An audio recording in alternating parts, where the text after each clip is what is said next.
I love you so much. This is really not helping the video. Guys, don't talk to me. I just want to cry. You guys are so supportive, but it's not helping the video. This is where I'm at right now.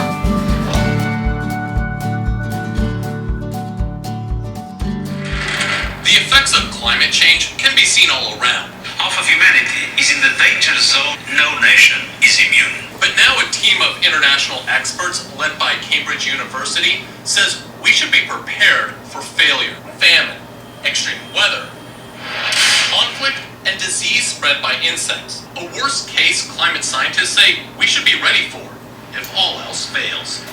Ian Lee, CBS News, London.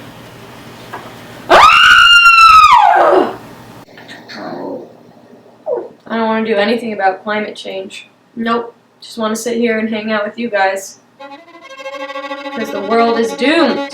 Hey everybody, I'm Megan Mandel, a licensed biology and environmental science teacher. Climate fatigue or climate change fatigue is when we feel, well, fatigued when it comes to talking about issues and solutions to climate change. Is that a good lunch? It's ruining this video, so it better be. This feeling is very common when it comes to things that don't change very quickly, like COVID, politics, anything that activists are fighting for. When you're trying to help with, learn about, and spread the news about a problem with an obvious solution that just isn't coming to fruition, it can obviously be a bit frustrating and defeating. Let's say you're trying to exercise more and lose weight, and you're continuously doing this. You're going to see little results day by day. But at the same time, you could be working on fighting climate change for years and still not really see results. So in one case, you're getting continuous results. You're going to have some momentum. That success is going to feed into your further action. Whereas with something with tackling climate change, you aren't really getting those results that give you motivation. I would argue that it should be renamed environmental fatigue instead of climate fatigue because it doesn't just apply to climate change. A lot of environmental issues are very slow moving and can cause some frustration. This is probably obvious, but in case it's not, the reason why climate fatigue is bad is because it leads to inaction, first of all, and second of all, sometimes depression in extreme cases. And just overall not feeling happy or great or fulfilled, or I definitely experience climate fatigue. For me, it shows itself in avoiding articles and news about climate change. Thankfully, being a teacher motivates me to not do that so much because I kind of have to stay on top of things, but I definitely will avoid news around climate change in certain seasons of my life. So the point of this video is to tackle how to deal with climate fatigue and how to help with it. The first thing you need to do is be able to recognize it. Sometimes just recognizing that you're going through it can be enough to knock you out of a funk for a little bit. But in terms of what else you can do about it, let me give this my best shot.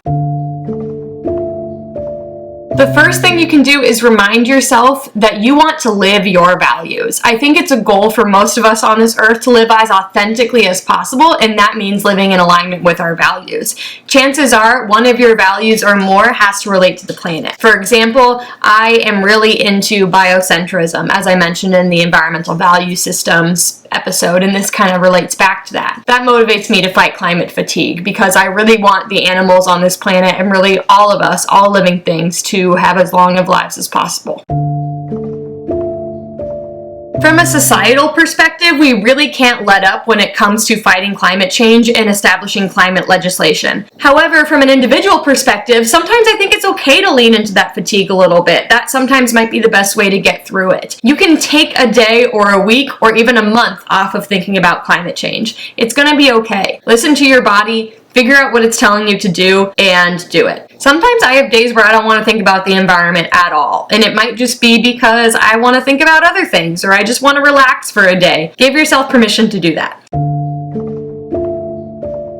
My next tip is to celebrate the small victories. Just because something you do might not make a dent with regards to climate change or help save an endangered species, that doesn't mean it's not important. You could make a difference in your local community by picking up trash, or save the life of an animal by not eating meat, or you could cut the rings off of a soda can holder thing, you know what I'm talking about, and prevent a sea creature from getting caught in that. One caveat to this, don't let the little things prevent you from seeing the importance and the severity of the bigger problems. For example, I was talking to somebody who works in the renewable energy field, and he was explaining to me why he's not a big fan of carbon offsets. Now, if you don't know what carbon offsets are, how do I explain this?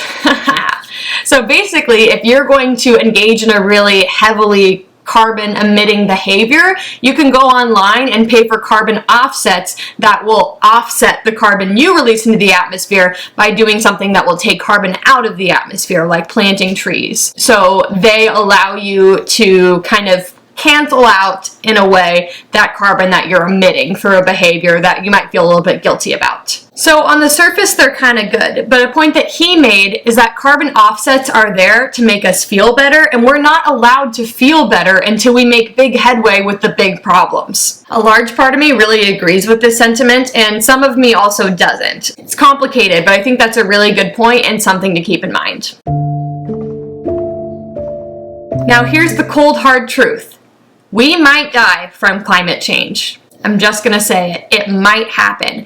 We might not make enough changes quickly enough to fix things or even bandage things up. So in going to that worst case scenario, wouldn't you rather spend your time now trying and caring and educating yourself about these issues so that you don't have regrets later, A, and B, so that you're as prepared as you can be for an apocalypse type scenario? I know I went there. I went to a really dark place, but somebody's got to. It's the reality of the situation. Whew, all right, and on that note, your task for today is a two-parter. Both are required. The first thing is to give yourself a pat on the back to celebrate the small victories that you've already accomplished. And the second is to commit to identifying climate fatigue in yourself when it happens. If you care about these issues even a little bit, I can guarantee you've probably experienced it already or will experience it in the near future. That's all for me today. Thank you so much for listening. Sorry for going dark, but this is the fatigue episode after all. Give yourself a break. If we all go down because of climate change, go down being as true to yourself as you possibly can. Have a good one.